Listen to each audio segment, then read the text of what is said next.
राम राम दोस्तों, हाजिर हैं एक और बहुत ही सुंदर कथा के साथ। कथा पूरी सुने। बहुत समय पहले की बात है, जब देवताओं और असुरों में के बीच संघर्ष चरम पर था। शिव जो सृष्टि संहारक थे, अपने प्रिय सती के आत्मदाह के बाद हिमालय की चोटी में ध्यान मगन हो गए थे। वे संसार से विलुप्त हो गए थे। सती का वियोग उन्हें भीतर से तोड़ चुका था। इधर पृथ्वी पर भगवान विष्णु और देवताओं के आग्रह पर सती ने हिमालय राज और नैना देवी के घर पार्वती के रूप में पुनर्जन्म लिया। यह माना गया कि यह अवतार केवल शिव से विवाह हेतु था, ताकि शिव और पार्वती का संगम देवताओं के हित के लिए हो सके। पार्वती बचपन से ही शिव को अपना स्वामी मानती थी। उनकी हर सोच, हर प्रार्थना शिव के लिए थी। जैसे जैसे वह बड़ी हुई, उनका प्रेम गहराता गया और उन्होंने यह निश्चय कर लिया कि वे शिव को ही अपना पति बनाएंगी। जब पार्वती को ज्ञात हुआ कि शिव ध्यान में लीन हैं और संसार से विमुक्त हैं, तो उन्होंने भी कठोर तपस्या करने का निश्चय किया। उन्होंने जंगलों में जाकर वर्षों तक व्रत, उपवास और साधना की। कभी केवल पत्तों पर जीवन बिताया, तो कभी जल ही त्याग दिया। यह देख ऋषि मुनि देवता सभी चकित रह गए। उनकी तपस्या की शक्ति इतनी बढ़ गई कि ब्रह्मा और विष्णु भी उनकी सराहना करने लगे। देवताओं को चिंता थी कि जब तक शिव पार्वती को स्वीकार नहीं करते, तब तक संसार की स्थिति संकट में रहेगी। इसलिए इंद्रदेव ने कामदेव को शिव के ध्यान को भंग करने भेजा। कामदेव ने वसंत ऋतु का वातावरण रचा, फूलों की वर्षा की और प्रेम का बाण चलाया। परंतु जैसे ही प्रेम बाण शिव को स्पर्श करता, उन्होंने क्रोधित होकर तीसरी आंख खोली और कामदेव भस्म हो गए। यह देखकर देवता भयभीत हो गए और पार्वती को भी दुख हुआ।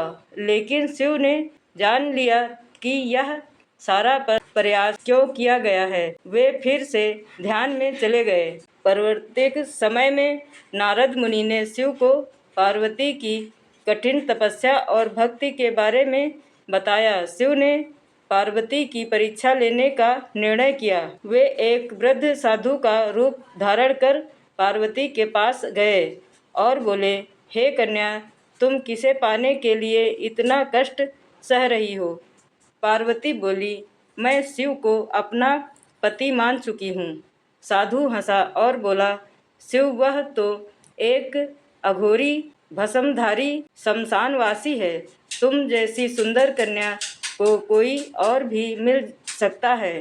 पार्वती ने विनम्रता से उत्तर दिया, वह तपस्वी हैं, सच्चे हैं और मेरी आत्मा उनसे जुड़ी है।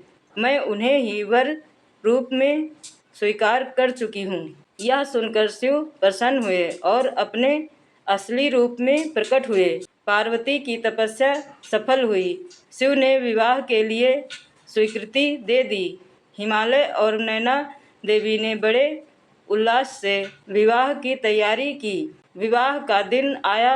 बारात लेकर कैलाश से निकले। उनके साथ भूत प्रेत गण, नाग और विविध रूप वाले साधु थे। इस विचित्र बारात को देखकर मैना देवी भयभीत हो गईं। उन्होंने कहा, पार्वती इतनी सुंदर है और यह वर शमशानवासी और रुद्र स्वरूप है। पर पार्वती ने माँ को समझाया कि उनका प्रेम बाहरी रूप से नहीं, आत्मिक और अद्भुत है। तब शिव ने भी अपने शौर्य रूप में आकर माता मैना को दर्शन दिए। वे अब सुंदर, शांत और तेजस्वी रूप में प्रकट हुए। विवाह विधि विधान से संपन्न हुआ। देवताओं और ऋषियों की उपस्थिति में शिव और पार्वती का मिलन, योग और भक्ति, शिव और शक्ति का मिलन था। उनके संग से सृष्टि में संतुलन बना। इस पवित्र युगल से कार्तिकेय और गणेश जैसे तेजस्वी पुत्रों का जन्म हुआ। शिव पार्वती की प्रेम कथा केवल एक प्रेम कहानी नहीं, बल्कि आत्मा और परमात्मा के मिलन की प्रतीक है। सच्चा प्रेम त्याग, श्रद्धा और धैर्य मांगता है। आत्मा की शुद्धता ही ईश्वर को आकर्षित कर सकती है, रूप या पद नहीं। हर तपस्या फलदायी होती है जब नियत पवित्र हो। तो दोस्तों, यह शिव कथा आपको कैसी लगी कमेंट करके ज़रूर बताएं और कमेंट में हर हर महादेव लिखें। और हम मिलेंगे एक और नई कहानी के साथ। तब तक के लिए सभी से राम राम।